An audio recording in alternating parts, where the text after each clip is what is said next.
Radio TPC, la voz de los sin voz, presenta su programa Venezuela sin mordaza, con la conducción de Alejandra López.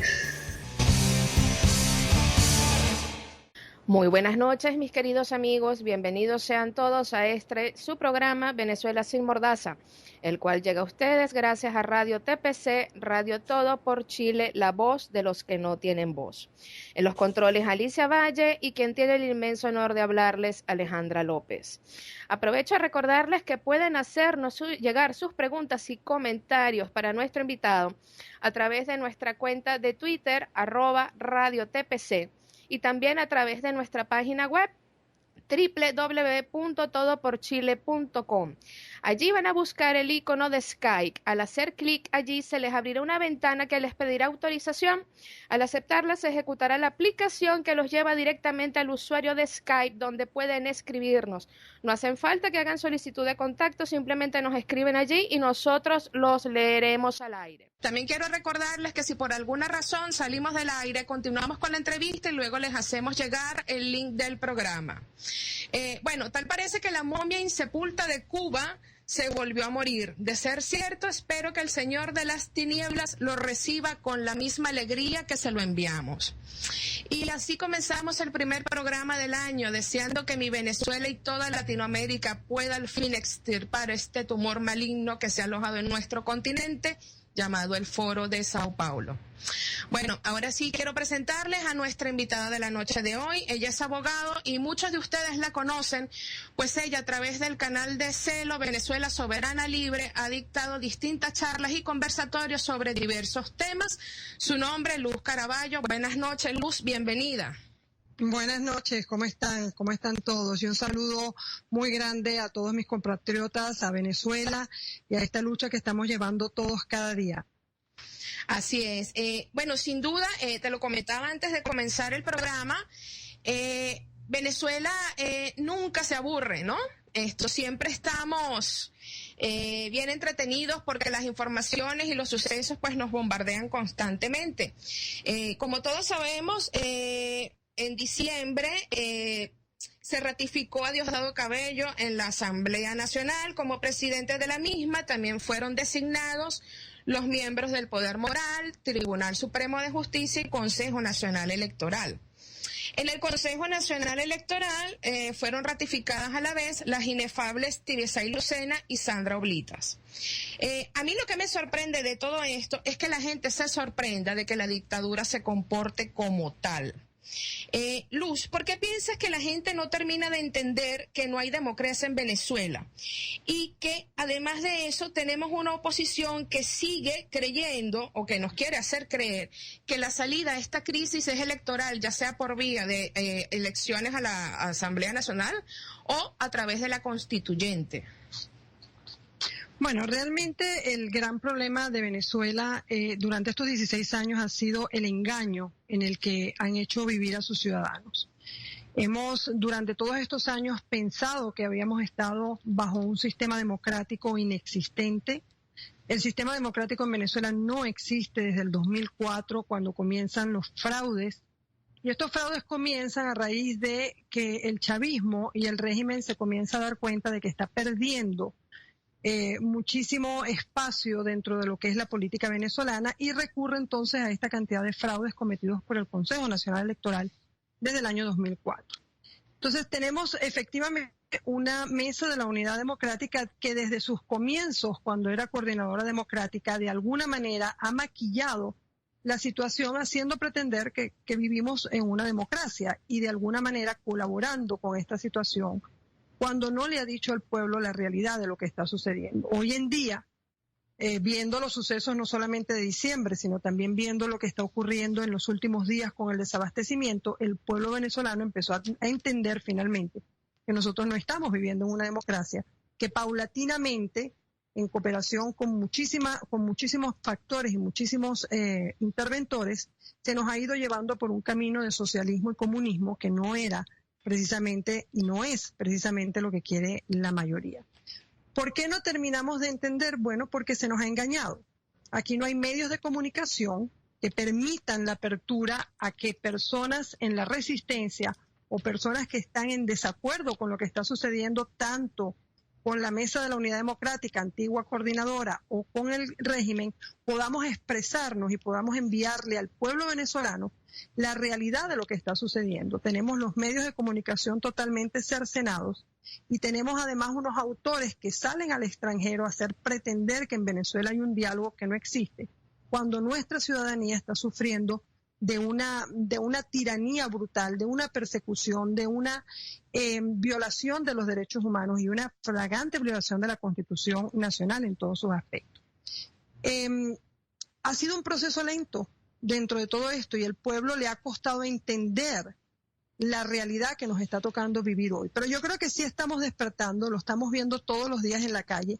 Yo creo que ya también el venezolano entiende que es responsable en este momento de tomar las riendas del país para retornar el hilo constitucional y la democracia venezolana.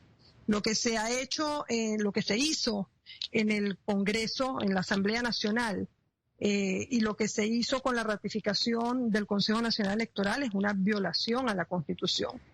La interpretación que dio el Tribunal Supremo de Justicia es una interpretación sacada de sombrero que no está dentro del marco jurídico y simplemente se acomodó, porque tenemos a todos los poderes secuestrados, se acomodó a la conveniencia de un régimen que lo único que pretende es mantenerse en el poder. Pero cada acción que se ha venido cometiendo ahora está dando un paso dentro de lo que es el pueblo venezolano para ellos entender que efectivamente estamos en tiranía. Cuesta que despierten, sí, porque es un proceso. Esta política de desabastecimiento y todo esto que está ocurriendo es parte de la política de gobierno para mantener a la gente totalmente distraída en lo que es la realidad venezolana. La gente está buscando qué comer mientras ellos están apretando y reprimiendo mucho más al pueblo. Pero eventualmente esto va a llegar a su punto más álgido y el venezolano va a tener que de una vez ponerse ese sombrero de entendimiento y dar la talla en el proceso que corresponde a la restitución de la democracia venezolana. ¿Cuánto más crees que el venezolano pueda soportar esta situación, Luz? Porque te escuchaba hoy en la mañana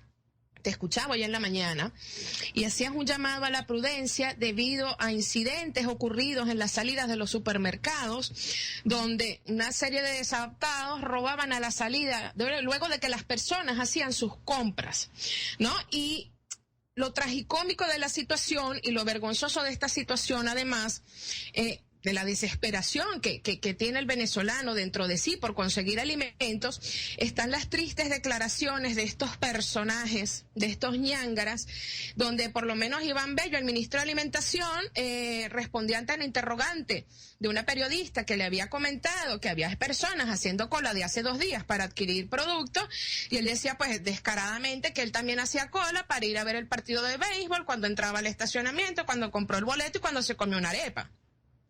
Entonces, estos hijos de mala madre se burlan de la gente y pareciera todavía que algunos como que no terminan de entender la gran estafa que es este socialismo del siglo XXI. ¿Cuánto más crees tú que te vamos a soportar? ¿Cuánto crees tú de verdad que la gente esté dispuesta a soportar? Mira, yo no creo que el venezolano va a soportar mucho más. Nosotros estamos sentados realmente en un volcán. La realidad es una sola. Ellos están entrenados para llevar una Venezuela paralela y es lo que nosotros tenemos que entender. Los venezolanos tenemos que empezar a despertar y abrir los ojos cada día entendiendo que estamos en una tiranía. Estamos en un castrocomunismo que nos ha robado la soberanía personal y la soberanía territorial. Entonces, ese es el primer mensaje que cada venezolano tiene que tener en su cabeza cuando abre los ojos cada mañana. Ya yo no estoy en democracia, yo estoy en tiranía. La manera en que salen los ministros y los personeros de este gobierno hablando, ellos están entrenados para eso y eso es lo que nosotros también tenemos que entender. Ellos están entrenados para hacer creer y llevar una Venezuela paralela como que aquí no pasa absolutamente nada. Ellos actúan como que nosotros vivimos en la isla de la fantasía y todos los supermercados están llenos, los hospitales trabajando, no tenemos adoctrinamiento, no tenemos problemas de seguridad, porque ese es su trabajo. Su trabajo es precisamente hacer creer que hay una Venezuela paralela y mantener a la ciudadanía dentro de este desamparo de que no importa lo que ellos hagan, no importa lo que nosotros hagamos, no vamos a poder salir de esto, pero sí vamos a poder salir de esto. Esto no se aguanta mucho más. Y no se aguanta porque, como decía yo esta mañana en uno de los canales, no hay alimentos. Y ni siquiera hay la capacidad de este gobierno, ni nosotros tenemos información de ningún tipo, de que esos inventarios o de que existen almacenes que van a empezar a distribuir algún tipo de alimento. Entonces, ¿qué va a pasar de aquí a la semana que viene cuando se acabe todo, absolutamente todo? El pueblo va a despertar de esa desesperanza, pero efectivamente estamos sentados en un volcán que puede estallar en cualquier momento, entendiendo que es necesaria crear la conciencia en cada uno de los venezolanos. Mucha gente me pregunta, ¿pero dónde está el líder? No, el líder es usted. Usted es el que tiene que empezar por tomar conciencia a sí mismo y darse cuenta de lo que le está pasando a usted alrededor para entender que no está viviendo más en democracia. Usted está viviendo en una dictadura. Usted está viviendo en una dictadura que le ha robado la soberanía. Cuando hablamos de soberanía, lo decimos bien clarito. La soberanía es el derecho que usted tiene de poder decidir, de poder hacer, de poder tomar decisiones en su vida que le corresponden para usted poder tener una vida mejor.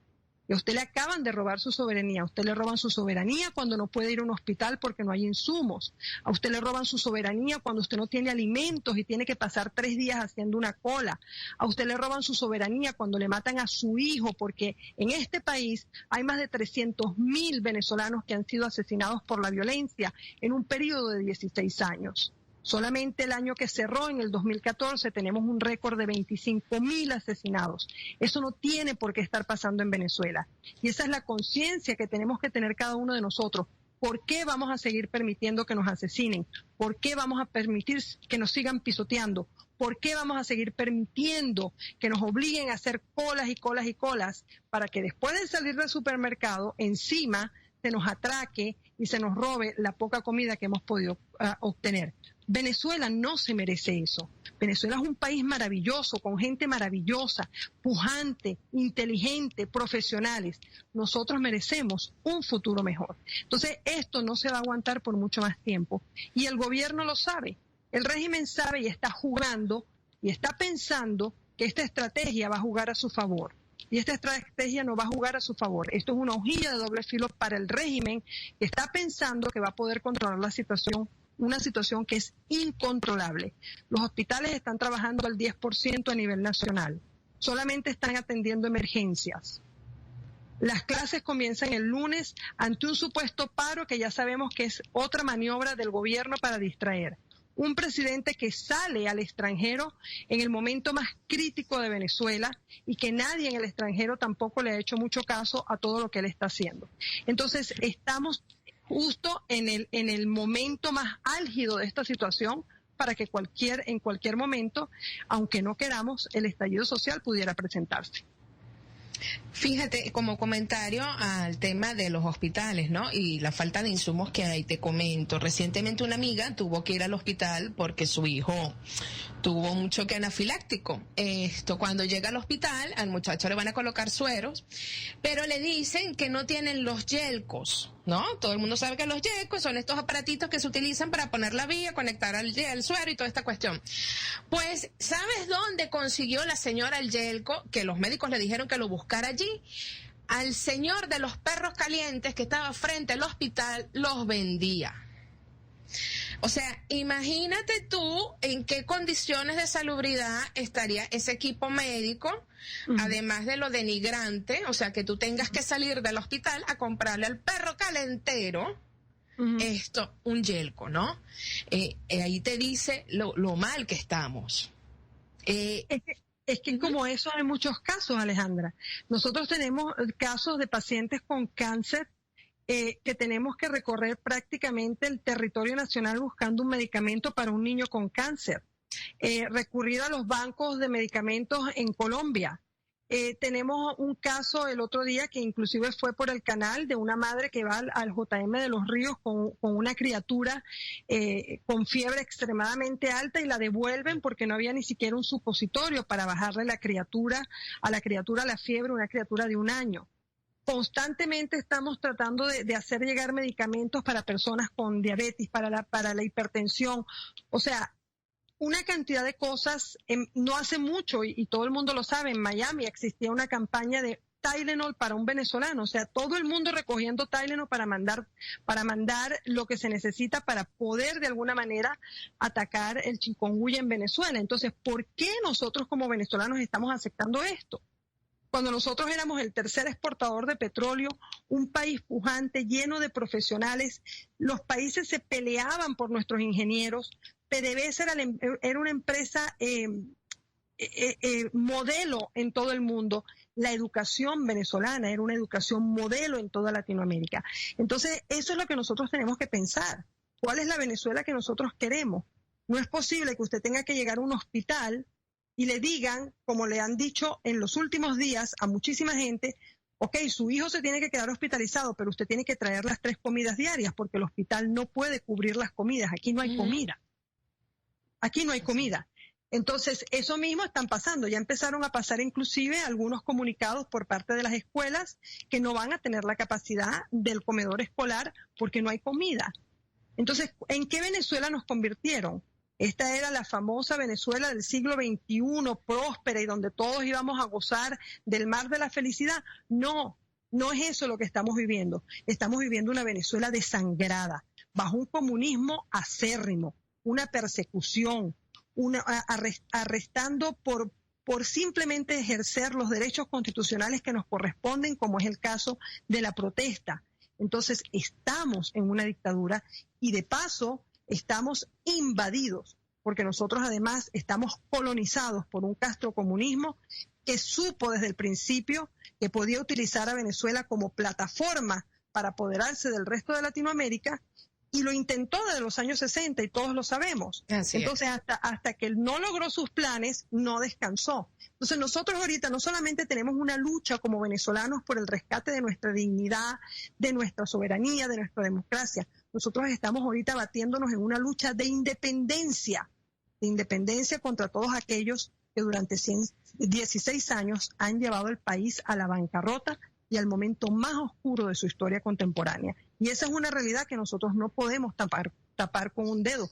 Esa es la realidad que estamos viviendo todos los días. Es triste.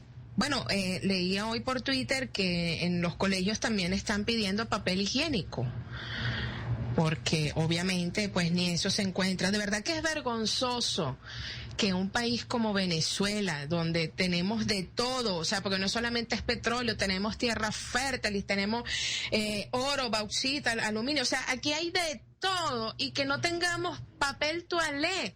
O sea, es la cosa, un acetaminofén, o sea, es una cosa tan deprimente y tan vergonzosa lo que han hecho con los venezolanos, nos quieren convertir en mendigos. Claro, eso por supuesto es con el fin de tener un pueblo sumiso y que sea más fácil de doblegar, ¿no?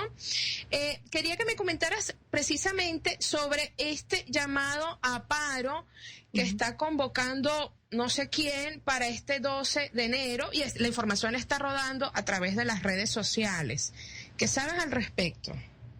Mira, desde el principio nosotros como Movimiento Cívico en Resistencia Venezuela Soberana nos llamó muchísimo la atención porque cuando se organizan este tipo de actividades en resistencia, normalmente la actividad sale de la resistencia hacia la ciudadanía, y en este caso nos llamó mucho la atención de que la información vino de la ciudadanía hacia los grupos de resistencia. Ese es el primer alerta que uno puede tener. Nosotros nos dedicamos a tratar de entender quién había hecho el comunicado, cuál era la fuente. No pudimos encontrar absolutamente nada y nos llamó mucho también la atención que el paro era simplemente un comunicado. No hay ningún tipo de directriz, no se dice cuándo comienza, cuándo termina, quiénes están involucrados, cuáles son los sectores que participarían en este paro nacional, por lo que nos hizo entrar a nosotros en mucha sospecha. Por otro lado, informaciones que recibimos en zonas populares nos indicaron que desde el mes de diciembre grupos que son los llamados tropas y algunos colectivos habían estado hablando con la ciudadanía en las zonas populares, hablándoles de un posible paro nacional y que todos tenían que contribuir y que todos tenían que colaborar.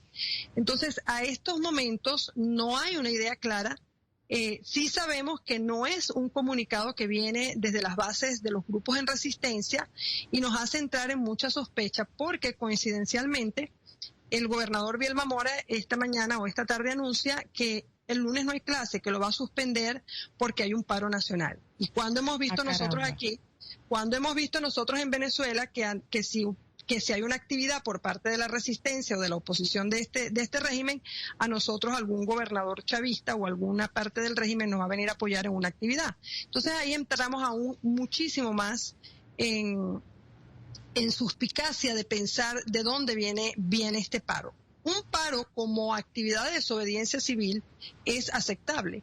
El país se para porque estamos buscando de mandar un mensaje contundente, decirle a este régimen, nosotros lo desconocemos a usted porque ya hasta aquí llegamos, usted ha violado todos los derechos y usted nos ha llevado a la ruina. Usted nos administró mal el país.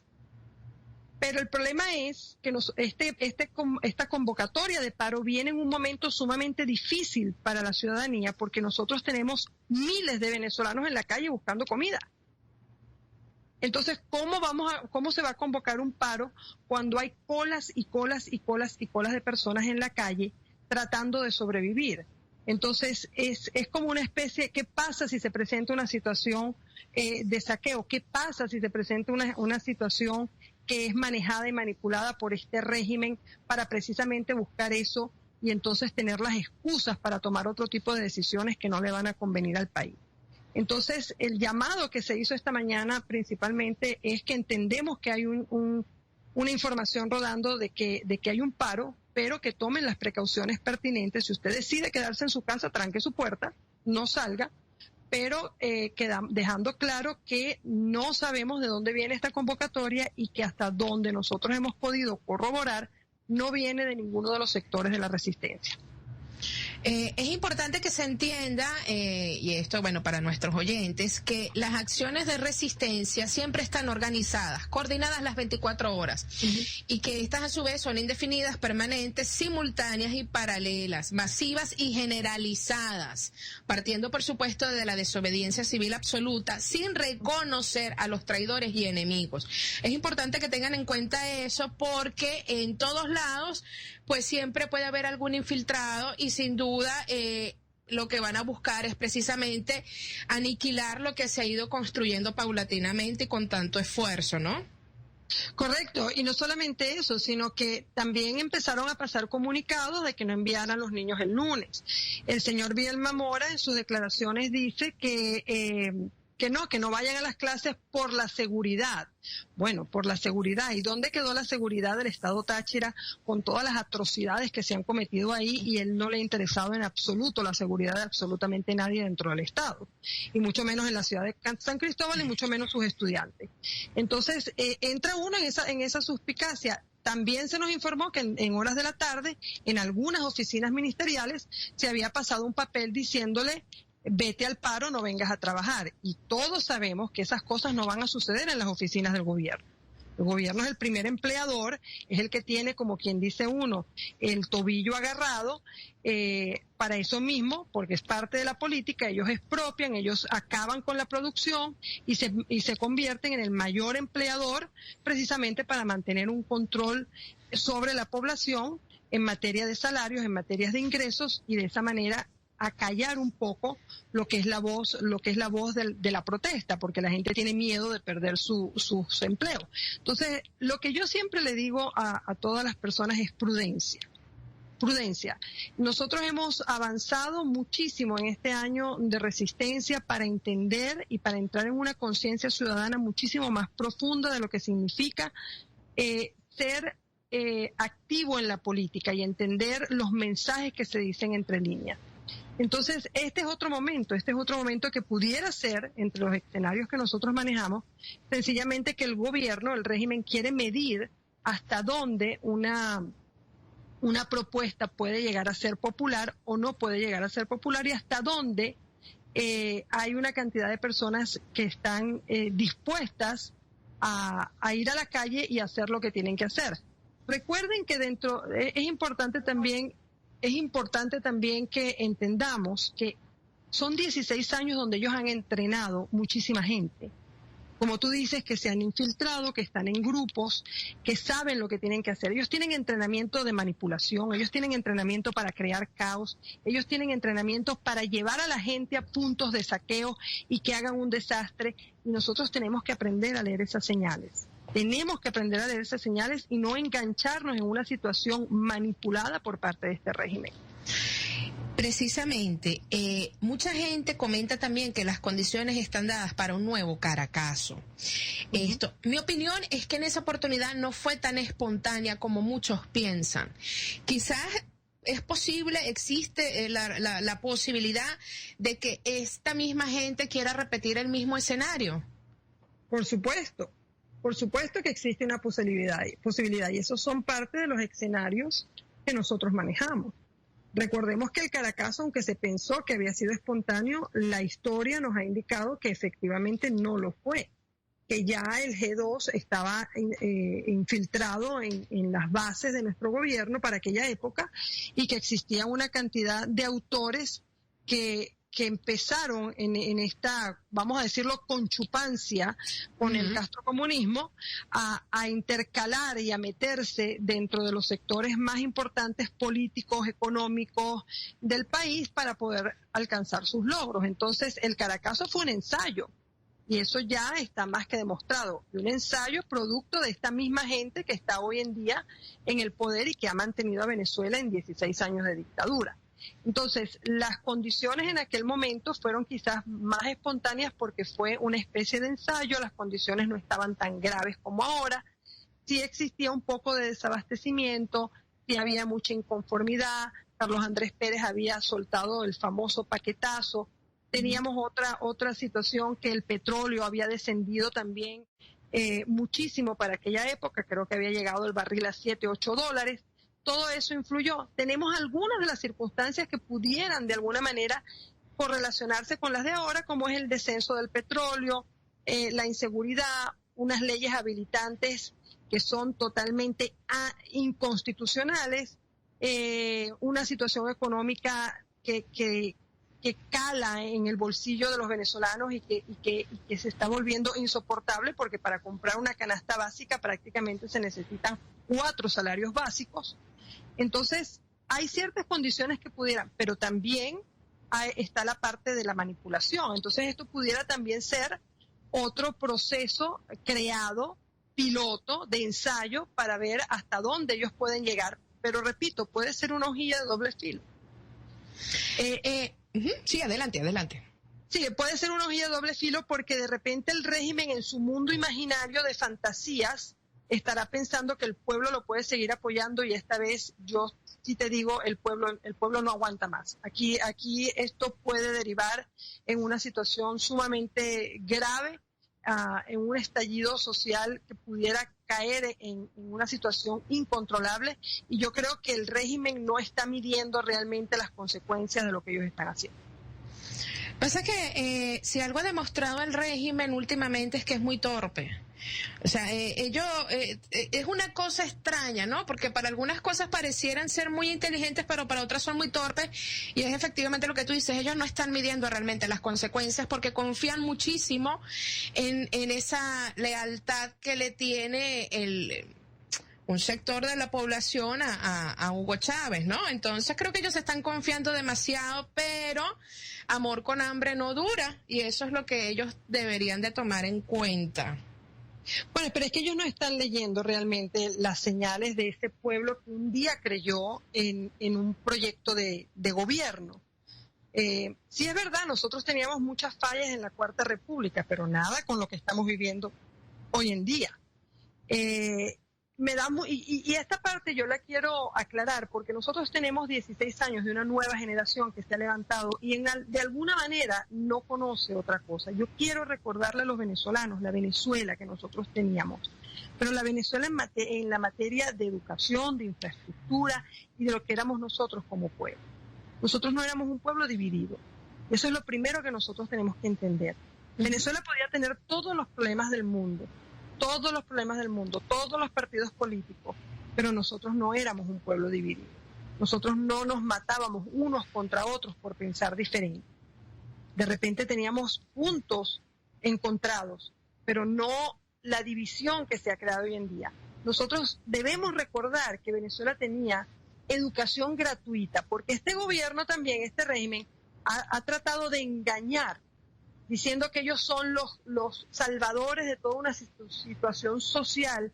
Es mentira. Nosotros teníamos educación gratuita. Nuestras escuelas tenían comedores escolares. Nuestra educación era una de las mejores de Latinoamérica en las escuelas públicas, y lo he dicho en otras oportunidades a través de diferentes canales. Nosotros teníamos instituciones a las que venían estudiantes de otros países, como era la Experimental en Los Dos Caminos, la Gran Colombia en el Cementerio, Miguel Antonio Caro en la Gran Colombia. Teníamos la capacidad de preparar maestros de calidad, de corazón, que iban a sus aulas a enseñar la verdadera historia de Venezuela. Entonces, ¿en qué se caracteriza este régimen? Primero, en borrarte la historia. Te quieren borrar todo para que tú no recuerdes nada, para que no sepas lo que existía antiguamente. Pero es bueno recordar que nosotros, que esto que está sucediendo, que ellos dicen que ellos han creado todo, ya Venezuela lo tenía. Venezuela tenía educación pública, gratuita, de excelente calidad. El sistema, que ellos dicen que ellos han levantado el sistema. No, señor, el sistema nació con la Cuarta República y el sistema creció gracias a las democracias que tuvimos. Sin embargo, ahora se le da todo el valor al programa del sistema como si se hubiese borrado la memoria, cuando eso empezó precisamente con Carlos Andrés Pérez y fue luego con otros gobiernos los que lo incentivaron. Entonces, nosotros tenemos que empezar por dejar de ser a veces cortos de memoria y entender que nosotros teníamos una Venezuela pujante, una economía pujante. Repito, éramos el tercer país exportador del petróleo y nos han acabado. No hay ahorita ninguna de las refinerías que esté trabajando a capacidad. Las han vuelto refinerías de chatarra. Yo creo que ni el 10% ni el 30%. Tenemos problemas con las empresas básicas que no están trabajando ni al 30% de su capacidad. Han acabado con el país. Entonces eso es algo que los venezolanos tenemos que entender y que conscientemente veamos qué es lo que vamos a hacer, cuál es el compromiso que nosotros como venezolanos vamos a tener para levantar esta patria. Así es. Luz, también pude escucharte esta mañana cuando mencionabas que el MBR 200 estaba en proceso de activación o que ya estaba activado. Antes de que me comentes sobre eso, quiero decirle a nuestros amigos de Latinoamérica que están escuchándonos que el movimiento bolivariano revolucionario MBR 200 fue un movimiento cívico-militar de extrema izquierda fundado por Hugo Chávez. Luz, coméntanos al respecto. Sí, efectivamente, el MBR 200 es un movimiento que desplaza al movimiento que existía dentro de las Fuerzas Armadas Nacionales. Nosotros tenemos también que estar claros en que nuestro ejército, por alguna razón, siempre mantuvo algunos grupos de línea, digamos, socialista, comunista dentro de sus bases del ejército, de lo que era las Fuerzas Armadas Nacionales. Y existía este grupo, que era un grupo, el RB 200, que era un grupo de línea, digamos, de una tendencia marxista, pero única y exclusivamente conformado por militares.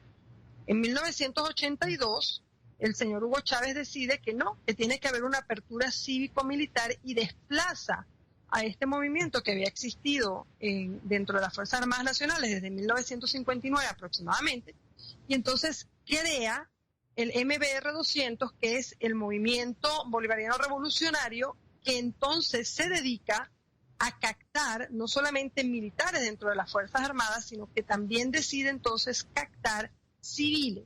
Y comienza entonces toda esta apertura y a meterse, a introducirse en las universidades para ellos captar posibles candidatos, gente que después inclusive hay evidencia que fue enviada a Cuba para entrenamiento y que hoy en día son la mayoría de las personas que tenemos en el régimen. Entonces este movimiento surge como un movimiento que pretende acabar con la oligarquía, implantar el socialismo, y que estaba conformado tanto por militares como por civiles, y que fueron en el transcurso de todos esos años que se fue consolidando los que también crearon este piloto que sucede en el Caracazo. Ya se sabe que ellos estuvieron detrás de este autoensayo para saber cuál podía ser la capacidad de apertura por parte del pueblo ante un llamado de estallido social, pero ese movimiento hasta cierto punto desaparece cuando comienza la Quinta República, comienza el señor Hugo Chávez a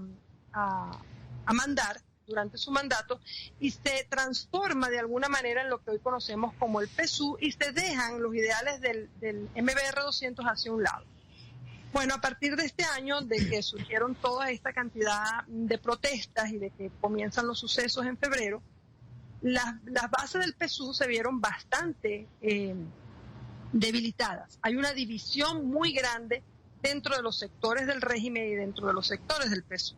Entonces, se planteó la posibilidad de alguna manera reactivarlo. Y efectivamente tenemos entendido que esta reactivación ya está en proceso. Es una reactivación donde se piensa afianzar esos ideales de mantener un régimen cívico-militar y que en este caso estaría liderizado por el hermano del presidente fallecido Hugo Chávez, que sería Adán Chávez. Pero sí hay evidencia entonces de que ellos van a funcionar y que se van a mantener como una célula activa dentro de lo que es el movimiento del PSUV y se reactiva nuevamente todos los ideales con los que comenzaron en 1982, que es mantener una unión cívico-militar entre militares, o sea, los militares cumpliendo funciones civiles, los civiles cumpliendo funciones militares, pero de alguna manera mantener el poder a través de una organización cívico-militar que les permita a ellos, como te digo, mantenerse en el poder en que están y no soltarlo, porque a fin del día lo que ellos están buscando es conseguir todas las estrategias posibles para no abandonar el poder. Sabes que esto me llamó muchísimo la atención por varias razones. Recuerdo en una oportunidad que conversaba con el vicealmirante Carratú y él hacía mención a una reunión que se había dado en la cual los centauros hacían un reclamo a Nicolás Maduro con respecto a la pérdida pues de ese capital humano que tenían dentro de las filas del PSUV, porque supuestamente Nicolás había abandonado lo que era el legado de Hugo Chávez, ¿no? Uh-huh. También recientemente el general Antonio Rivero denunciaba un posible autogolpe. Uh-huh. Y él supuestamente recibió la información de un general que estuvo en una reunión uh-huh. donde se hablaba de provocar un golpe debido a que, bueno, obviamente lo mismo, Nicolás Maduro había traicionado el legado del comandante. Y anoche casualmente conversaba con una persona uh-huh. y me mencionaba que yo no sé si es cierto o no, pero lo voy a comentar, que habían reuniones entre Acción Democrática y estos grupos donde precisamente estaban buscando pues este mismo autogolpe para hacerse del poder. Entonces, tan descabellado no es el asunto si no los ponemos a pensar fríamente, ¿no? No es descabellado y por eso yo siempre cuando me dicen o cuando me hablan, bueno, tenemos que seguir estas estrategias porque estas estrategias se han seguido en país en conflicto, yo siempre contesto lo mismo. Venezuela es única hasta en el conflicto que tiene y de la manera en que vamos a salir. Nosotros somos exclusivos en todo y hay que sentirse hasta cierto punto orgulloso de que somos únicos. Pero realmente esos son los escenarios que tenemos que estar manejando constantemente. Tenemos conocimiento corroborado de que efectivamente los centauros han comenzado a reunirse ya desde hace a partir de que Hugo Chávez falleció, comenzaron un poco más frecuentes las reuniones de los centauros. Los centauros, para aquellos que no saben, son un grupo de militares que le juraron al señor Hugo Chávez lealtad eterna y no perder los espacios políticos ni abandonar la revolución socialista a los que ellos se habían acogido. Entonces, este es un grupo que le juró lealtad a Hugo Chávez y que aún después de fallecido continúan con ese legado. Ellos están convencidos de que ellos son los herederos del legado de Chávez y que ellos tienen que hacer lo imposible por mantener ese legado.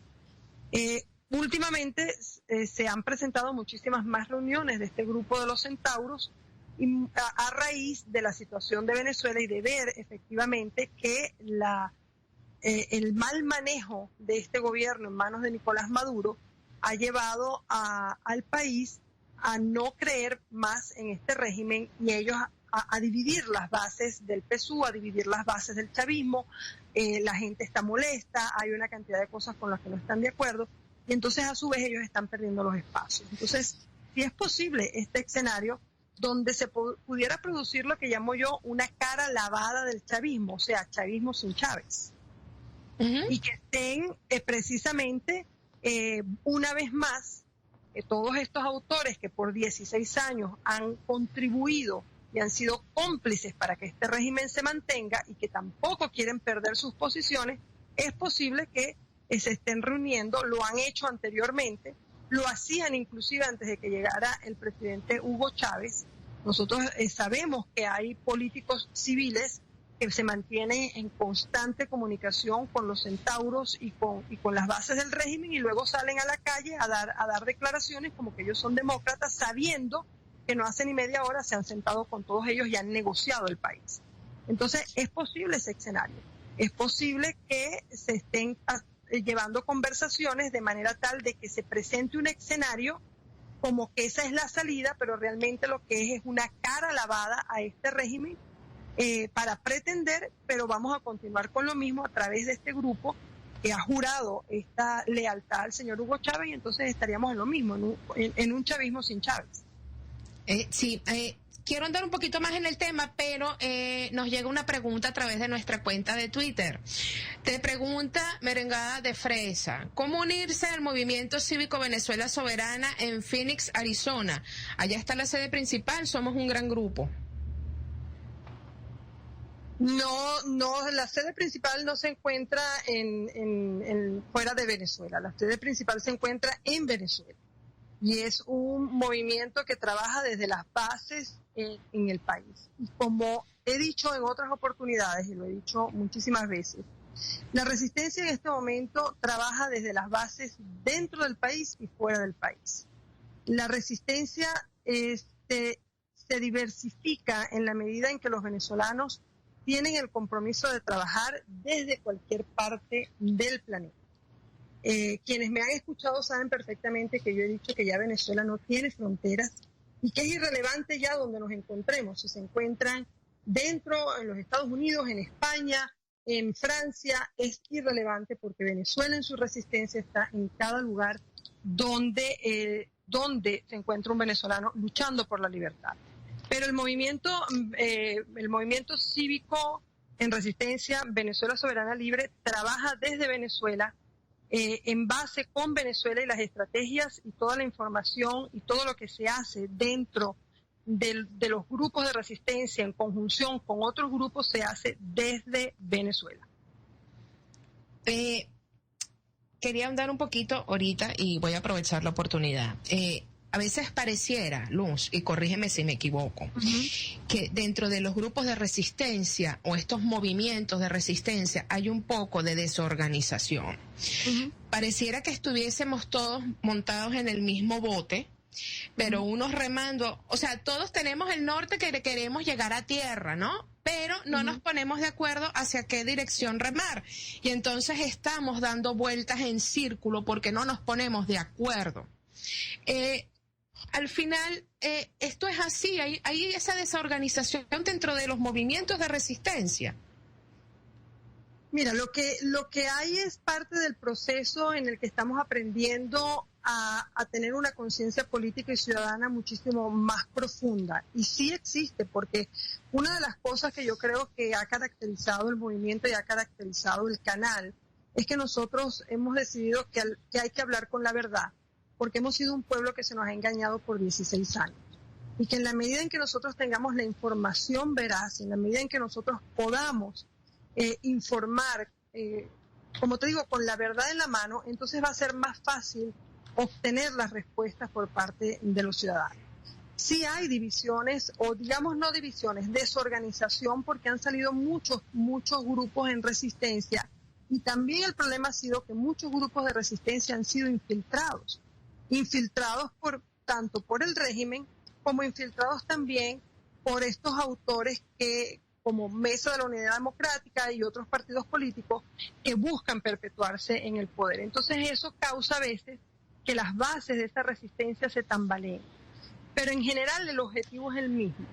Hay una desorganización en el sentido de quizás unificar una cantidad de criterios y también porque existen muchos grupos de resistencia dispersos en clandestinidad que a veces es difícil unirlos porque la gente está perseguida. Y esa es otra cosa que tenemos que gritarle al mundo. En Venezuela estamos perseguidos, en Venezuela hay una persecución atroz, hay allanamientos. Tan pronto saben que alguien está en contra del régimen o está diciendo a alguien, lo visitan, van a ver que lo averiguan. Entonces, hay unos grupos de resistencia que se manejan desde la clandestinidad. Entonces, a veces es difícil reorganizar ciertos criterios y reorganizar ciertos grupos. Pero el objetivo de la resistencia es exactamente el mismo, que es alcanzar la democracia venezolana, restituir este régimen que ha llevado al país al mayor desastre de su historia contemporánea y retomar el hilo constitucional en una Venezuela que ofrezca oportunidades para todos sin divisiones y sacarla de este desastre. Entonces sí tenemos que reconocer que pudiera haber cierta desorganización, pero que al final del día el objetivo de cada uno de los grupos de resistencia es exactamente el mismo. Y por eso constantemente se llama a la unidad de criterios, a la unidad de pensamientos, a que se cree un objetivo único, a que nos despojemos de protagonismos, porque eso también es un factor. Hay que despojarse de protagonismos para poder rescatar a Venezuela y esa es la realidad que nos toca también vivir dentro de este proceso. Preguntan aquí, tu Radionet 2. ¿Pueden denunciarse en fiscalía a policías y guardias que detienen estudiantes y luego ellos salen en libertad? En una democracia, por supuesto, pero ahí es donde volvemos al comienzo de lo que estábamos hablando. Nosotros estamos en tiranía. Y si nosotros pensamos en una desobediencia civil organizada y generalizada, entonces nosotros no reconocemos a este régimen ni sus instituciones, ni sus procesos, porque no está cumpliendo ni con la Constitución ni con las leyes. Por supuesto que se pueden denunciar en la Fiscalía todos los casos de abuso en contra de los estudiantes por parte de este régimen. Pero el asunto es cómo lo vamos a resolver. ¿Cómo lo resolvemos cuando tenemos una fiscal ratificada en la Fiscalía General de la República que además tiene 96% de impunidad? O sea, que de cada 100 casos que le tocaba a la Fiscalía resolver, 96 quedaron impunes. Entonces, estamos ante un sistema judicial totalmente secuestrado. ¿Cómo hacemos nosotros para ir al Tribunal Supremo de Justicia y decirle al Tribunal Supremo de Justicia no estamos de acuerdo con esto, cuando en la Asamblea Nacional nos acaban de dar un golpe constitucional haciendo una interpretación del artículo 279, que de paso quiero aclarar algo. La manera en que el Tribunal Supremo de Justicia interpretó el artículo 279 es prácticamente una copia fiel del artículo 279 que pretendió el señor Hugo Chávez imponer en aquel proceso constitucional del 2007, donde quería cambiar la Constitución y que ese referéndum no pasó, ese referéndum constitucional no pasó. Entonces, al pasar de los años, de todos modos no lo aplicaron, porque el señor Hugo Chávez no ganó el cambio constitucional cuando él lo propuso, pero de todos modos, años después, el Tribunal Supremo de Justicia interpreta el artículo 279 de la manera en que Hugo Chávez lo quería, aun cuando el señor ya está muerto, y nos impone de una manera constitucional y nos ratifican 3 personas del poder moral que no podían haber sido escogidos bajo los procedimientos que lo escogió la Asamblea Nacional. Entonces es un golpe constitucional. Entonces hay algo que yo siempre he dicho, las leyes existen, lo que no es viable son las instituciones a las que yo tengo que recurrir porque están totalmente secuestradas. Entonces yo puedo respetar todas las leyes y las leyes están ahí para que las respeten. Pero si no hay justicia, si no se aplica la justicia y los responsables de aplicar la justicia están secuestrados a sus propios intereses, entonces es cuando el pueblo se ve atado. Y es ahí donde la palabra desobediencia se convierte en un deber. Y esa es la realidad. En este momento todos los venezolanos están en el deber y en el derecho de declararse en desobediencia por las atrocidades que ha cometido este régimen y por las violaciones que ha cometido este régimen. Declararse en desobediencia civil es constitucional en Venezuela. Está amparado por el artículo 350. Pero además es un deber. Es un deber porque como venezolanos no podemos seguir aguantando lo que nos están haciendo.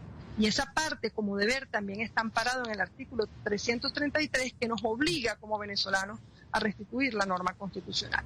Entonces, eso es parte de ese proceso. La desobediencia civil es legal, es constitucional, no la puede manipular el régimen, porque es un derecho que va de lo personal, de lo individual, a lo general como población. Entonces, Venezuela está justamente en esa línea de entender que la desobediencia a este punto, después de todas las violaciones, es un deber de cada venezolano. Resistencia Venezuela 350 dice lo siguiente, Luz. Hola Alejandra y a toda la familia TPC, bienvenido 2015, luchando por la independencia de Venezuela. Para la doctora Luz, es propicio en este momento para explicar a los venezolanos todo lo posible realizar activando el 350.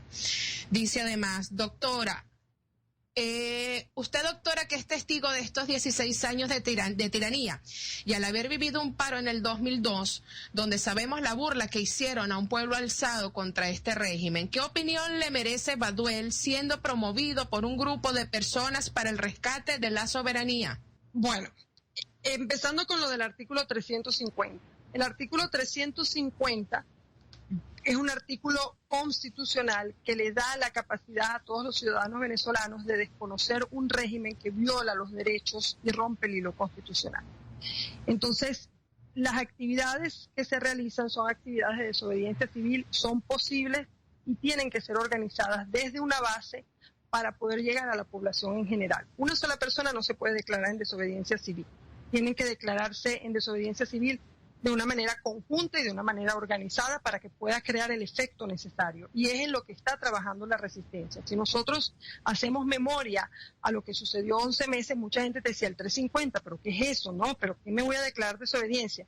Sin embargo, a través de todos estos meses ya la gente habla de desobediencia, ya la gente habla de desconocimiento de un régimen, ya la gente habla de que desconoce las instituciones. Y un ejemplo de eso, y lo voy a poner, es el chavismo. Cuando hubo las elecciones internas del PSUV, nosotros tuvimos conocimiento de que la gente en las zonas populares gritaba que no iban a ir a votar ninguna elecciones internas y que se declaraban en desobediencia. Y todos sabemos que el porcentaje de abstención llegó al 95% aproximadamente. Quiere decir que eso es un ejemplo de un acto de desobediencia. Ustedes no me han cumplido, yo les di la responsabilidad, yo les di el voto de confianza y ahora vienen por mí a pedirme un voto, yo no voy a ir a votar y ahí está, 94-95% de abstención en elecciones internas del PSUV. Eso es un ejemplo de cómo pudiera funcionar un proceso de desobediencia. Las marchas y los paros del 2002. El paro del 2002 funcionó. Venezuela se paró, ahí están las fotografías, ahí está la evidencia. Venezuela se fue a las calles, de hecho pasamos 11 meses prácticamente. ¿Hasta cuándo? ¿Cuándo se regresa la gente a la casa? Vamos a hacer memoria. Cuando la Coordinadora Democrática dice, para aquella época Coordinadora Democrática dice, no, espérense un momentico, sindicatos, gremios, no sigan en la calle, nosotros vamos a dialogar con el régimen. Todo el mundo se regresó a la casa, ellos se quedaron dialogando, 16 años después estamos en el mismo cuento. Cada vez que la resistencia toma paso, cada vez que la resistencia toma fuerza, cada vez que la resistencia se pronuncia en las calles, viene el diálogo. Y automáticamente vuelven a mostrar una cara de democracia que no existe, porque el llamado diálogo no es diálogo, es simplemente más conchupancia y más ponerse de acuerdo de cómo se van a quedar en el poder. Y la otra parte acerca del general Baduel, eso es un punto sumamente difícil y sumamente, delicado. Y es delicado porque el señor Baduel, queramos o no, fue partícipe de un episodio muy doloroso para Venezuela. Para muchos venezolanos, incluyéndome, yo creo que él tuvo en ese momento, en ese minuto, el instante de cambiar las riendas del destino de Venezuela. Y no se hizo, por las razones que hayan sido. Entonces, nosotros tenemos que evaluar como venezolanos. Primero, que el señor Baduel viene de una trayectoria en este gobierno y en este régimen que es parte de la fundación, fue fundador del MBR 200 y eso está ahí. O sea, nosotros no podemos seguir mintiéndonos ni podemos seguir poniéndonos una venda. El señor Baduel está cumpliendo una condena, se encuentra preso, ha ratificado en muchas oportunidades que él quiere contribuir con la restitución de la democracia venezolana a través de un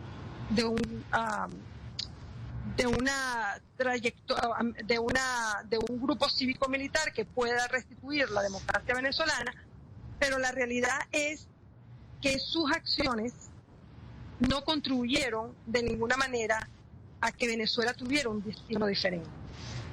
Entonces, por eso digo que es un tema difícil de entender, porque él como militar y como persona tiene una carga muy fuerte en sus hombros, que es esa, el que tuvo la capacidad y la oportunidad de cambiar el destino de Venezuela y no se hizo, y hoy estamos él preso y Venezuela presa también de una tiranía de 16 años. Entonces, particularmente yo pienso que todos los seres humanos tienen derecho a una nueva oportunidad, pero las cargas de las acciones que uno comete a veces pueden ser muy fuertes y pueden crear de alguna manera la desconfianza en la ciudadanía de pensar quién me dice a mí que esto es así y que esto no es más de lo mismo. Entonces es un tema muy delicado y que en todo caso el señor Baduel con el transcurso de los años será el único que tenga la capacidad de mostrar si realmente fue correcto lo que hizo o si realmente es más de lo mismo.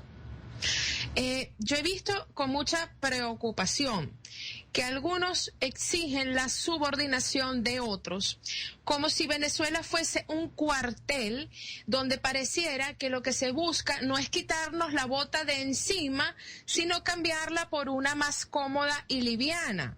Estas personas alegan que el liderazgo de la Fuerza Armada estaría dispuesta a apoyar al liderazgo del personaje que acabamos de mencionar ahorita, que hoy se encuentra en cautiverio. Por supuesto, las razones pueden ser justas o no por las cuales él esté preso, eso no lo discuto. Ahora bien, es cierto que todos tenemos el derecho a rectificar y a enmendar los errores que hayamos cometido. Ahí estamos absolutamente de acuerdo. Y si esta persona está dispuesta a colaborar, pues está muy bien que se reivindique ante el país y corrija de alguna manera la torta que puso. Bien. Ahora, una cosa es que colabore y otra muy distinta es que lo presenten como el Salvador, que se le premie ungiéndolo como el nuevo y único líder capaz de llevar a buen término este caos que estamos viviendo. Yo, Alejandra López, en lo particular no estoy de acuerdo, porque para mí sería continuar con este quiebre de moral que hoy está destruyendo a Venezuela y que es responsabilidad de ellos. ¿Y quiénes son ellos? Ese famoso grupo de los centauros que el vicealmirante Carratú describía que era un grupo conformado por militares activos y en situación de retiro que desde 1978 están conspirando desde la Academia Militar. No solamente era Hugo Chávez, Acosta Chirinos, Arias Cárdenas, etcétera. También eran cadetes de segundo, tercer y cuarto año y civiles de la izquierda que querían asumir el poder a través de los militares. Además, estos participaron en los golpes del 4 de febrero y del 27 de noviembre. Entonces, pienso yo, ¿estos sujetos tienen acaso la autoridad moral para exigirnos, imponernos el liderazgo de alguien para cumplir con su deber? Es decir, que estos pretenden que cambiemos, y me perdonan lo escatológico, un excremento por otro porque tienen distinto aroma. Bueno, es ahí donde volvemos a lo mismo, el pueblo y la conciencia ciudadana es el que tiene que determinar. Yo, junto contigo, estoy totalmente de acuerdo. Yo no considero que que nos deban imponer, simplemente porque yo estoy arrepentida, nos deban imponer un personaje que, vuelvo y repito, tuvo la capacidad en un momento de la historia de cambiar el destino de Venezuela. Además, no podemos olvidar tampoco que el señor Baduel fue ministro de Defensa y durante ese tiempo se produjeron las persecuciones más acérrimas, no solamente a civiles, sino también dentro de las Fuerzas Armadas Nacionales para aquellos que no estaban con Chávez. Entonces, además tampoco podemos olvidar que nuestras Fuerzas Armadas Nacionales se llenaron de la G2, se llenaron de cubanos y entonces la pregunta es, ¿dónde estaban ustedes que no dijeron nada? ¿Dónde estaban todos esos militares que estaban viendo que todos los días se le infiltraban cubanos a mandarlos y a decirles lo que tenían que hacer y todo el mundo calladito y no dijo nada? Entonces, tienen responsabilidad. Tienen mucha responsabilidad de lo que está pasando, porque por intereses personales dejaron que las Fuerzas Armadas Nacionales se destruyeran. Cualquier persona que pudiera levantar una voz en contra de lo que estaba pasando terminaba presa. No es un secreto que en estos momentos tenemos militares presos precisamente porque ellos creen que están conspirando y que no están de acuerdo con este régimen y están detenidos en Ramo Verde. Entonces, ahí es donde viene la pregunta. Nosotros tenemos que poner todo en el siguiente contexto. Miren lo que hizo Chávez. Chávez dio un golpe de Estado, Chávez llevó a 16 años el país a la ruina, estuvo preso, se le dieron todas las oportunidades, se montó en el poder y miren lo que pasó. Si quieren colaborar, yo sí estoy de acuerdo, que colaboren, que ayuden a levantar la patria, pero no con imposiciones, porque yo no creo en caras lavadas. Realmente yo no creo en caras lavadas. Y yo, ni ningún venezolano, está aquí para de alguna manera 100% garantizar que esto no nos va a volver a pasar lo mismo y que esto no es una historia repetida, pero maquillada de otra manera. Entonces, los centauros están ahí. Todos estos militares, todos, absolutamente todos, pertenecían a este grupo de los centauros que juraron lealtad al señor Hugo Chávez. Y eso no es un secreto, se siguen reuniendo. Se siguen reuniendo para quedarse en el poder porque ven que sus intereses se están viendo perjudicados. Entonces, la situación de imposición, Venezuela tiene una historia muy dolorosa y muy negra en materia de tener militares en el poder. Entonces, ¿cuántas más militares vamos a tener nosotros envueltos en la restitución de la democracia venezolana? Yo lo he dicho muchas veces, los militares a lo suyo. Venezuela necesita, por supuesto, del apoyo de los militares para salir de esto en lo que se refiere al resguardo de la seguridad del país en el momento en que venga la situación de más grave, que el régimen vaya saliendo. Por supuesto que van a haber problemas. Los militares tienen que estar ahí es para resguardar el pueblo, para colaborar con la seguridad, para colaborar con el cumplimiento de las leyes. Pero los civiles son los que, en último caso, tendrán la capacidad de un gobierno de transición que permita limpiar todas las instituciones. Y lo decía esta mañana, a mí no me pueden decir que yo me vaya ahora a hacerme cargo de PDVSA porque yo no soy ingeniero. Ahora, si me dicen que revise unas leyes, yo sí lo puedo hacer. Entonces, cada quien va a tener que tener su función. Y los militares deben retomar esa capacidad institucional que perdieron, que se la robaron, que se la cercenaron, porque ese era otro plan de Hugo Chávez, acabar con las Fuerzas Armadas Nacionales y regresar a ese proceso institucional, a ese proceso en el que uno respetaba el ejército que uno tenía, porque sabía que podía contar con ese ejército, porque iba a hacerse cargo de la seguridad tanto territorial como personal de los ciudadanos, y se iba a hacer cargo también de estar seguro que la Constitución se cumpla. Entonces, esa imposición yo tampoco estoy de acuerdo. Yo pienso que sí, todo el mundo tiene derecho a arrepentirse, pero personalmente considero que la historia se pudo haber cambiado, no se cambió, y no solo no se cambió, sino que después de eso siguieron sucediendo una cantidad de hechos donde ellos fueron responsables, sobre todo en materia de persecución a los venezolanos. Es así. Nos preguntan, bueno, que son dos preguntas, pero se puede resumir en una. Nos pregunta tu Radionet 2 nuevamente, ¿qué opinas sobre el llamado de la MUD a elecciones parlamentarias? Hoy dijeron que no llaman al paro del 12. Y Venezuela, Resistencia Venezuela 350 pregunta, ¿qué vamos a hacer con esta oposición que no ha sabido estar a la altura de las circunstancias que vive Venezuela? No ha sabido ser firme contra la dictadura y que se toman atribuciones hasta de asumir deudas generadas por un ilegítimo colombiano y su gabinete igual ilegítimo. Ok, con la primera pregunta, a ver si me la vuelves otra vez porque estaba anotando la segunda, si me vuelves a repetir la primera. Seguro, ¿no? Claro que sí. ¿Qué opinas sobre el llamado de la MUD a elecciones parlamentarias? Hoy dijeron que la MUD no llama a paro del 12. Ok, las elecciones parlamentarias. Una de las cosas que nosotros siempre decimos es lo siguiente. Una asamblea constituyente es constitucional. Unas elecciones parlamentarias son constitucionales, pero no están en el tiempo adecuado dentro de la tiranía que estamos viviendo. Ese es el problema. Nosotros no podemos estar pensando en elecciones en una tiranía. porque no van a ser en favor de lo que quiere la mayoría del pueblo, y lo hemos visto desde el año 2004. Entonces, llamar a unas elecciones en un momento histórico que tiene Venezuela, donde tiene todos sus poderes secuestrados, no nos va a garantizar que nosotros vamos a tener ni los escaños ni los espacios necesarios para nosotros de alguna manera barrer con lo que nos está molestando. Y tenemos un ejemplo claro, lo que acaba de pasar en la Asamblea.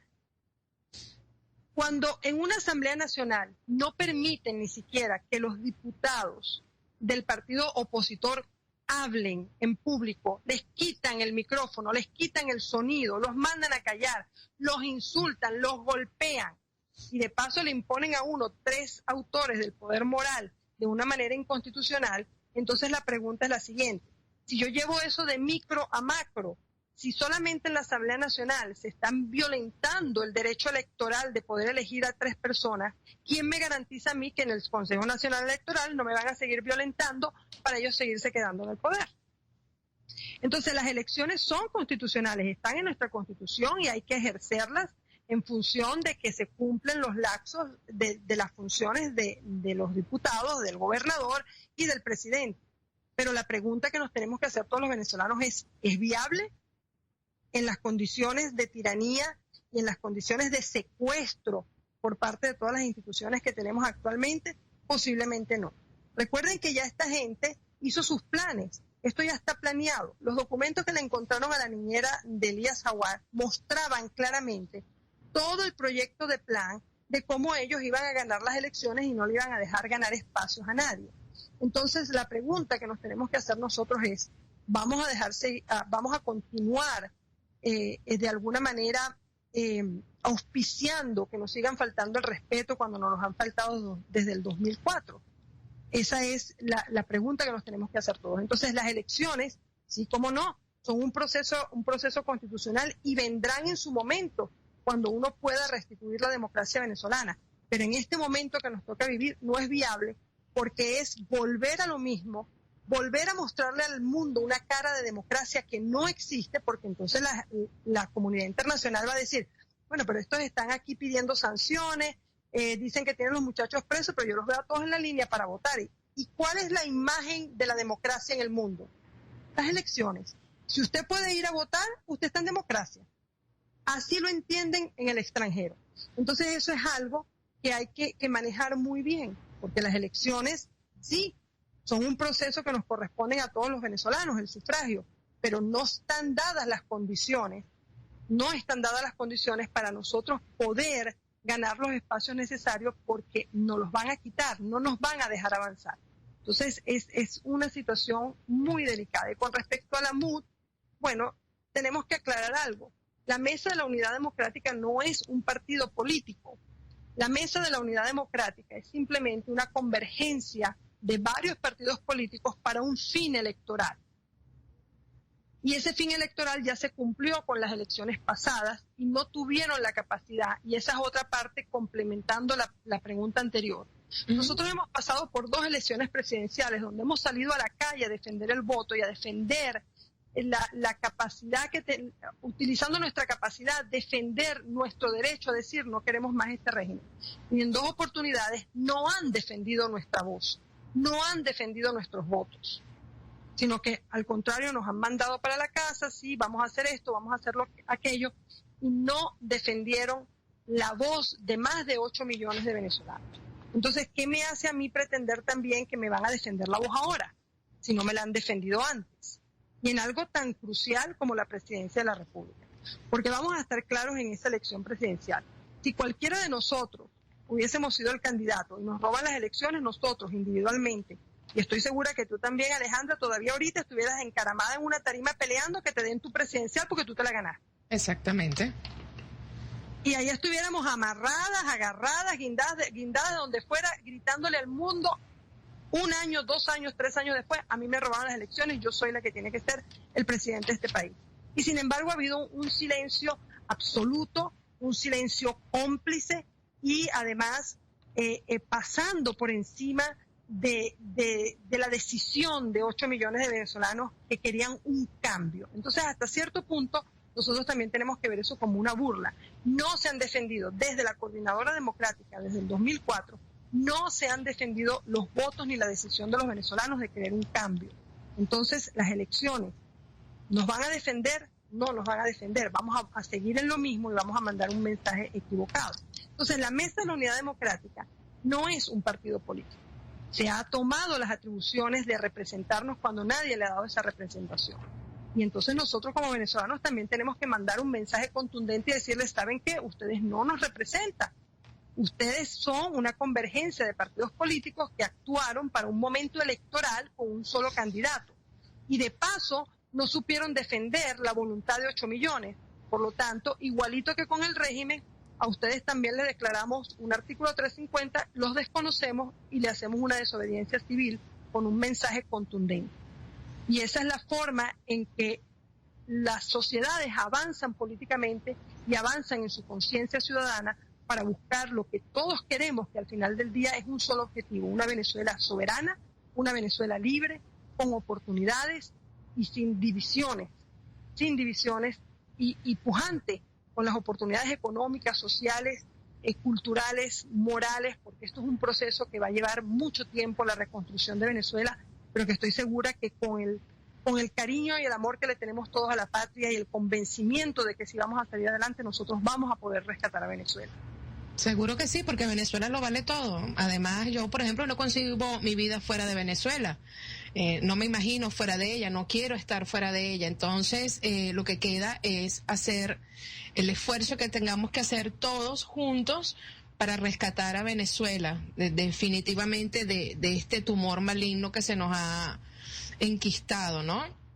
Recuperarnos, esto no solamente, sino también como sociedad, que volvamos a ser ese pueblo que fuimos alguna vez, porque yo extraño mucho a ese venezolano unido, alegre, donde tú veías a uno de un partido político celebrando con el otro, así su partido hubiese perdido, ¿no?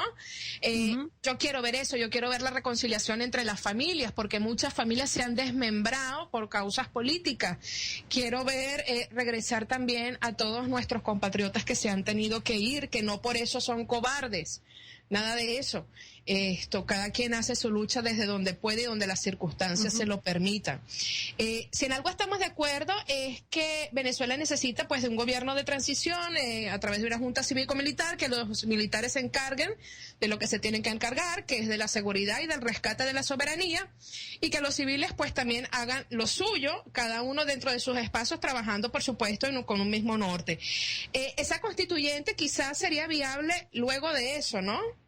Por supuesto, una constituyente en este momento tampoco es un proceso viable, es constitucional, pero no es un proceso viable, porque el proceso para llegar a una constituyente, volvemos a lo mismo, incluye que yo tenga que utilizar las instituciones que hoy en día están secuestradas. Yo tengo que utilizar el Consejo Nacional Electoral para elegir a mis constituyentes, yo tengo que utilizar el Tribunal Supremo de Justicia.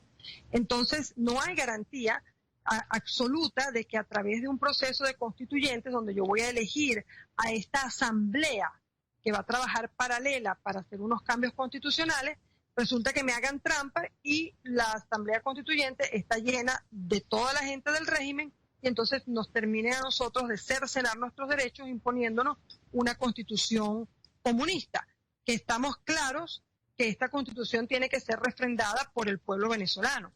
Pero es que el problema es que el Consejo Nacional Electoral está secuestrado, dispuesto a hacer cualquier cantidad de fraude. Yo lo dije en estos días, quienes han sido reelectas y ratificadas en el Consejo Nacional Electoral han sido entrenadas para hacer fraude. Entonces no las van a sacar. Primero es una falta de respeto al pueblo venezolano. Pero esos son personas, funcionarias, que están ahí cumpliendo la función que tienen que cumplir, que es garantizar que no importa el proceso electoral que se haga, garantizar que el régimen va a seguir teniendo la mayoría de los espacios y de que ellos van a seguir en el poder. Entonces, cuando comienza un proceso de gobierno de transición, en ese proceso de transición, sí, por supuesto, es posible y va a ser inevitable que se vaya a un proceso de constituyente para cambiar esa constitución, digamos, que tiene todos esos matices de populismo y de socialismo que no nos conviene, y crear una constitución que se ajuste más a la realidad venezolana, a la realidad democrática venezolana. Y en ese proceso también habrá que derogar una cantidad de leyes que son inconstitucionales, habrá que revisar una cantidad de convenios que fueron hechos por este régimen en contra de los venezolanos, que no benefician a los venezolanos y que constitucionalmente sabemos que ningún gobierno, que ninguna institución puede hacer contratos que vayan en perjuicio de las garantías o del beneficio de cada uno de los ciudadanos de ese país.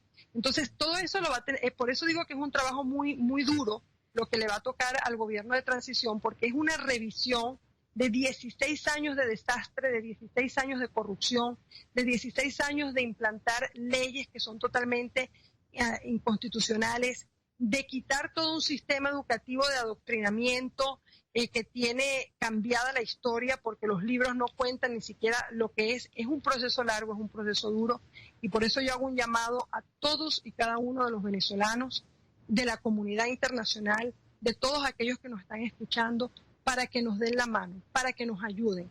Y sobre todo el venezolano entienda que el trabajo que nos viene es muy duro, que tenemos que tener conciencia ciudadana para poder salir de esto, pero que lo más importante es la unidad. Que vayamos de la mano en este proceso de rescate de Venezuela, que nos agarremos muy duro para todo lo que viene, que tomemos las precauciones necesarias, pero que por encima de todos tengamos un compromiso de corazón por Venezuela, para que juntos de la mano rescatemos el país, restituyamos la democracia y podamos vivir en esa paz y en esa armonía que todos buscamos. Es así. Bueno, para que vean hasta dónde llega el colaboracionismo y por qué la vía electoral no es la salida a esta crisis, bueno, Vicente Díaz recientemente aseguraba que la transparencia del Consejo Nacional Electoral no dependía de los rectores y que palabras más, palabras menos, Tibisay Lucena y Sandra Oblitas pues no permitirían un fraude. Bueno, el chiste de la semana, ¿no? También veía yo recientemente, y creo que esta es la tapa del frasco, ¿no? Capriles decía que las elecciones no se ganan con rectores, sino con electores, y un tuitero le respondió lo siguiente: sin embargo, tú la ganaste con electores y te la quitaron los rectores. Eres el mejor ejemplo. Uh-huh. Y es ahí por eso que nosotros volvemos a lo mismo, a quitarnos esta venda de los ojos y entender que nosotros somos los únicos, cada uno como ciudadano, los únicos responsables de tomar las riendas de Venezuela, y que en el momento en que nos toque ejercer ese derecho, que es el sufragio, nosotros tengamos esa responsabilidad política y esa responsabilidad como ciudadanos de elegir a quienes realmente van a cambiar el destino de este país hacia un camino mejor. Recordando, porque es muy importante recordar, porque una de las cosas que uno observa en la calle es como que uno sintiera que este gobierno o que los políticos son los dueños. No, señores, ellos no son los dueños. Venezuela es nuestra empresa. Uh-huh. Nosotros somos los accionistas. Y cuando usted tiene una empresa y usted nombra unos directores y los directores no hacen el trabajo, usted los vota y nombra nuevos directores que lo van a ayudar a usted a sacar esa empresa adelante. Entonces nosotros también tenemos que tomar esa parte, esa conciencia de entender de que Venezuela es nuestra gran empresa, que nos tiene que doler, que es nuestro futuro y el futuro de nuestros hijos, de nuestros nietos, de todo lo que viene después de esto. Entonces Venezuela no les pertenece a ellos, porque ellos de paso la han agarrado como si esto fuera un latifundio y se la han repartido. Uh-huh. Entonces Venezuela es de cada uno de los venezolanos, y así está estipulado en la Constitución. El poder soberano es intransferible y reside en el pueblo. Entonces, esta es su empresa. Y usted tiene el derecho de remover el régimen o cualquier funcionario o cualquier autor que va en contra de las leyes o que va en contra de lo que es beneficioso para el país. Usted como venezolano tiene el derecho de removerlo inmediatamente. Entonces, ejerce ese derecho.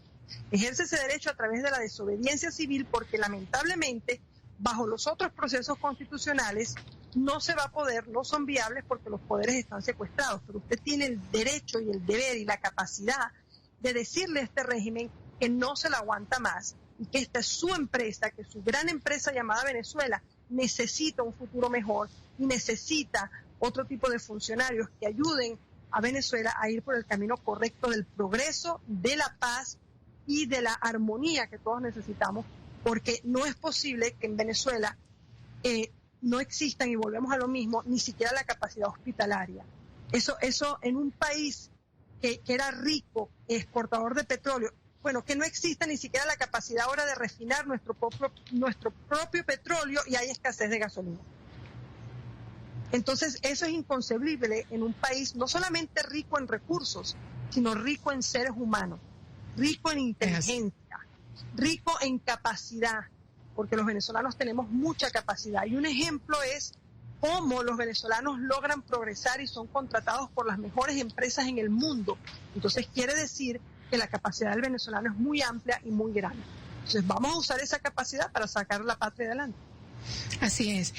Bueno, ya lamentablemente estamos llegando a la parte final del programa, Luz. Te quiero comprometer para que me acompañes nuevamente en una próxima oportunidad, porque hay muchos temas que quedaron en el aire que me encantaría compartir contigo. Pero quería preguntarte si tenías información sobre los estudiantes que en estos momentos se encuentran encadenados. La información que tenemos es que ellos van a continuar con sus actividades, y ese es otro mensaje que nosotros queremos mandarle a la sociedad. Hay muchos de los muchachos que se han encadenado que han decidido cambiar sus actividades, han parado su protesta del encadenamiento. Hay otros que han decidido, como es en el caso de Maracaibo, de continuar. Eso también es un acto de desobediencia, pero por encima de un acto de desobediencia es un acto de valentía.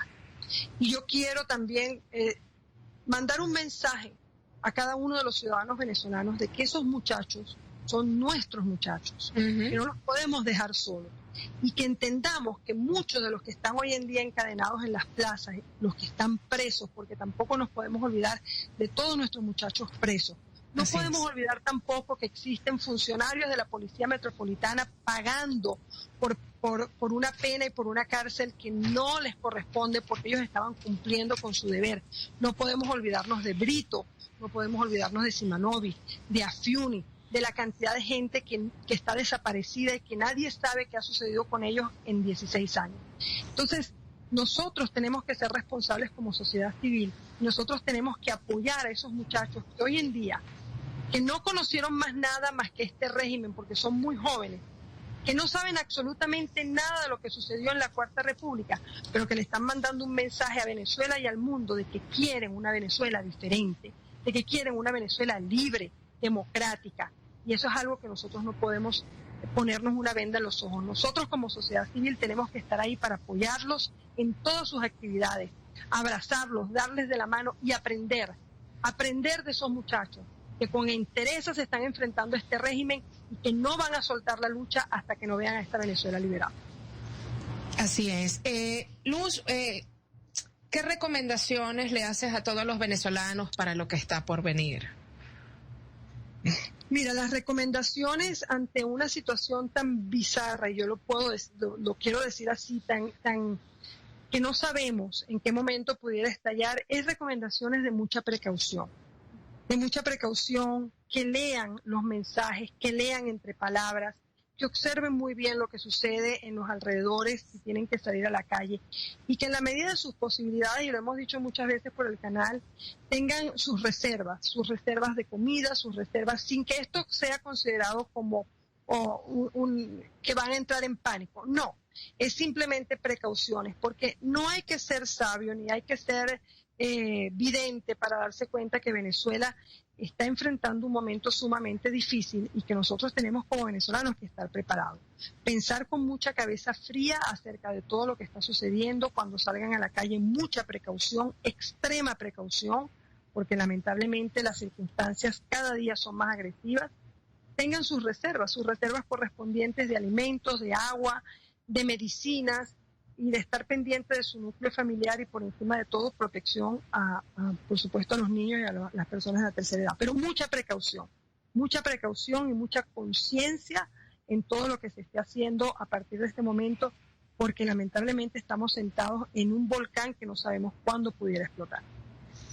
Sin duda, mucho cuidado. Esto, por favor, también a los venezolanos que están haciendo guarimbas, recuerden seguir las reglas de oro de la misma. Trancas tu calle, no te desplazas a más de 50 metros de tu casa, no confrontar no confrontar y no escuchar a los falsos líderes. Entiéndase a los colaboracionistas de siempre. Luz, muchísimas gracias por haberme permitido conversar contigo esta noche. El equipo de Radio TPC pues te saluda y pone a tu disposición los micrófonos de Venezuela Sin Mordaza para cuando así lo consideres conveniente.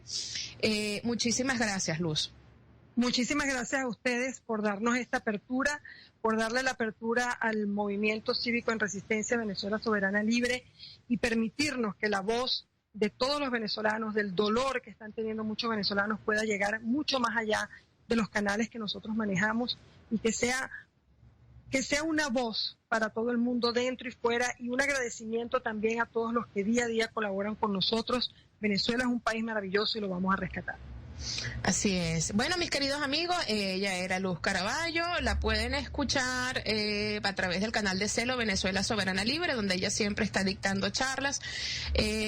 Bueno, no me voy a despedir sin antes recordarles que nos encontramos el próximo viernes y que vamos a tener como invitado al señor Emanuel del Vecchio Aponte. Él es coordinador de Un Mundo Sin Mordaza en Miami y director ejecutivo de comunicación de la Red Activista de Derechos Humanos en Campaña Internacional Juzgar a Chávez. Mis queridos amigos, me despido hasta la próxima semana. Dios los bendiga, cuídense, Luz, muchísimas gracias y a la orden para lo que necesites. Gracias a ustedes. Hasta luego, gracias.